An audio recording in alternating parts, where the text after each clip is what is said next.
Okay. So I was thinking about looking at one of my daughter's albums related to journaling. And then she had a question about a particular picture of my son, one of him being baptized. And I had looked through all the traditional albums. And then I remembered, oh, it's probably in one of our church homecoming albums. And that's where I found it. And so I was like, okay, well, let's look. And that was a digital, that was made digitally. So I said I would take a look at an album that was made two different ways. Okay, so this is my traditional wedding album. And so it has the story in it of my husband and I meeting.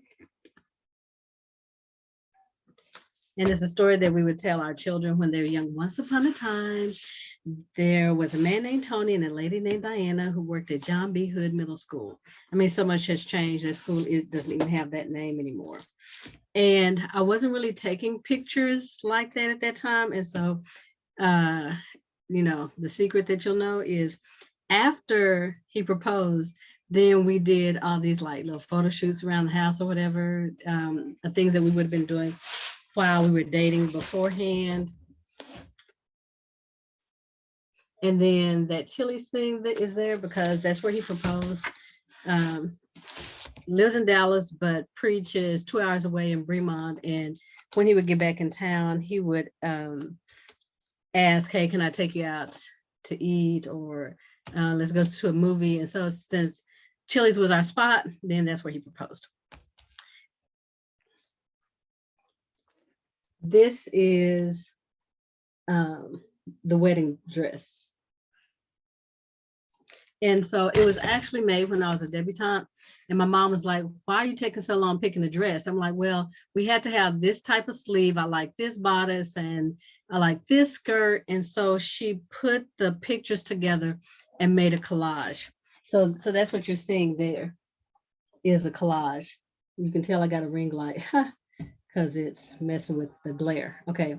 If you look at the woman, you notice that she's two-toned. And that's because there are 3 different pictures making up that collage. And so once she had that, then a good friend, Esther McCullough, pieced it together with muslin, and then they used the real stuff. And mom just saved some of the lace medallions to put on a veil. I have swatches of the actual fabric. And so one was velveteen scarlet, number 11141, $16.99.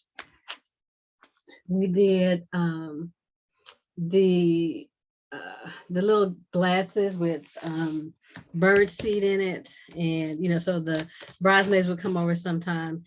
My aunt would send me samples from time to time, of weddings, invitations she has seen. That is not written on the computer. That was typed, with a typewriter.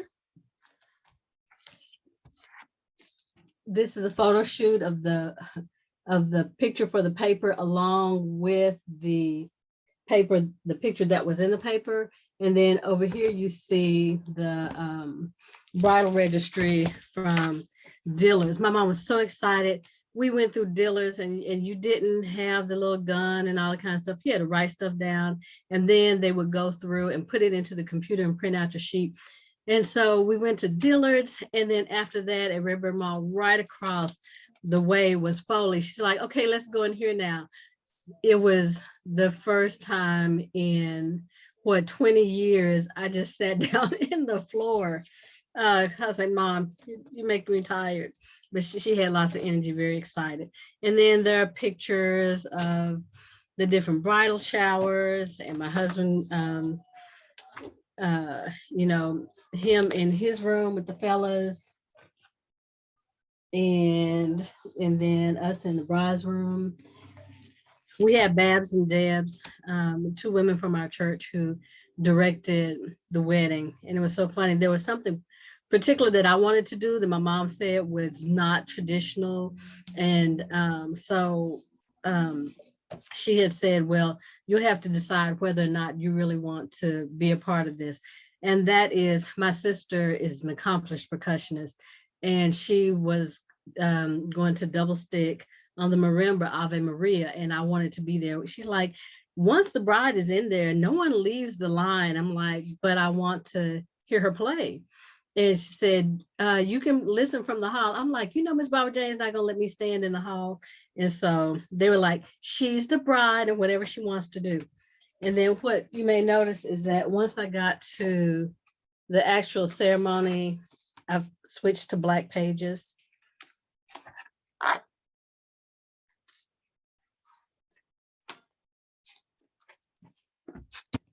And then there are pictures from the reception. And then that cake is one, it was the first one that had been done by Norma Parrish. She did a lot of the catering and the cakes and all that kind of thing. And whenever she did a bride's cake that she hadn't done before, she named it after the bride. So she actually had 3 Magruder cakes because that's the way mine looked. And then my sister had one cake in the shape of, I think, Texas, the other one in the shape of Africa, and then a bridge between the two and the wedding party on the bridge. And then my brother and his wife were already married when we had a reception. And so for their cake, it showed the bridal party leaving, the altar. So Norma had three, what do you call it? 3 cakes that were named Magruder cakes. And my brother and his friends sang for us. And this is my, let's see, my paternal, I got to figure out how to do this. My maternal grandmother, Virgin May Evans. And, she was concerned, would it be okay if she wore red? And they were like, yes, those are Diana's colors. So it's perfectly okay if you wear the red. And then Honeymoon at the Hyatt. So that's my wedding album. And then once we started doing digital albums, then I was like, well, let me redo it.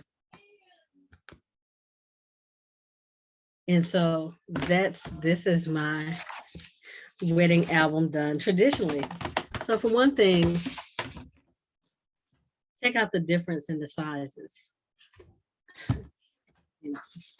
The other thing that's cool about traditional, the digital albums is, sometimes you do an album and someone goes, oh, I want one. Like if you go on a vacation or if it's a family reunion and you have, family photos, then other people want you to make albums for them too. And what that used to mean was getting triple or quadruple copies of the film. When you take the pictures, because this was back in the day when you actually had to take your pictures to be developed, and on a regular I would do at least 2. I'd keep one for me and then give one to whoever else was in the picture. And fortunately the drugstore that I went to would buy back your photos that you didn't want, so you didn't have to pay for the ones that were blurry and all this other kind of thing. And you would think that we'd have fewer pictures now because we can discard the ones, but we don't do that. We just take up a whole slew of pictures and they're all there. And yeah, that's a topic for another day. So, then I'm able to get a little fancier with the layouts. So the one that, the other one was just one page. It talked about our story. So with this one, I was able to use, pictures. And if you remember that other layout related to our dating.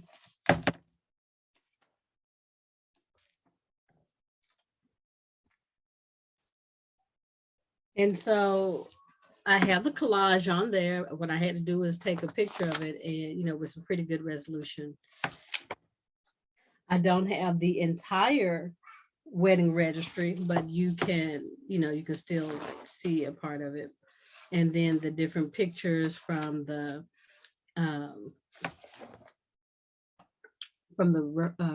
bridal showers. And then this is rehearsal night. And it's so funny. This was like, where is it? This was our youngest flower girl. And she now has 2 children of her own. That is so cool, just looking back and seeing that. And again, the story that goes with the pictures.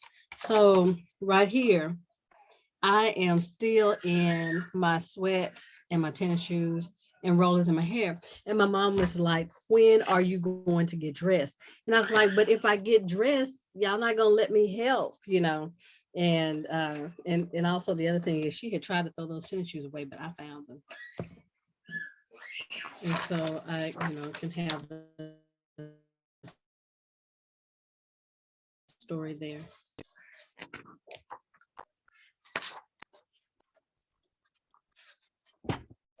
And so with digital albums, you may not be able to have the memorabilia that you can touch, but you can still, find pictures, take pictures of them and place them in. Sorry. My newest star, let me show you. This is my newest star of my albums. This is my 3-year-old grandson, Anthony Ray Harper III.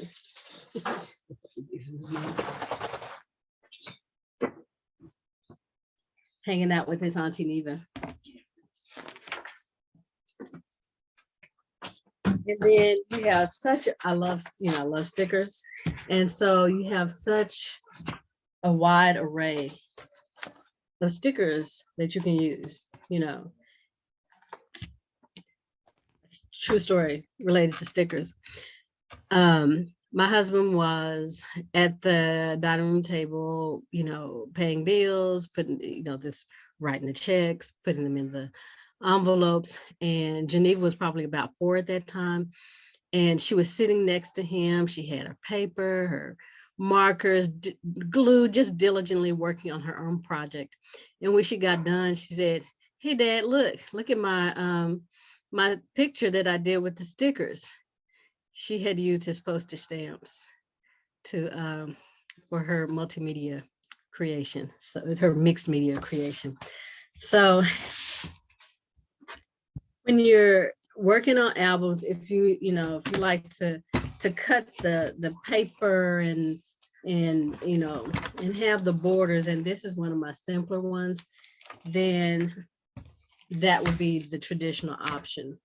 But if you're using a program where you can upload your pictures and then place them, crop them, and all of that, and be able to make multiple copies without having to buy all the, buy the album again and the paper for the borders, all that kind of thing, then traditional is the way that you would go.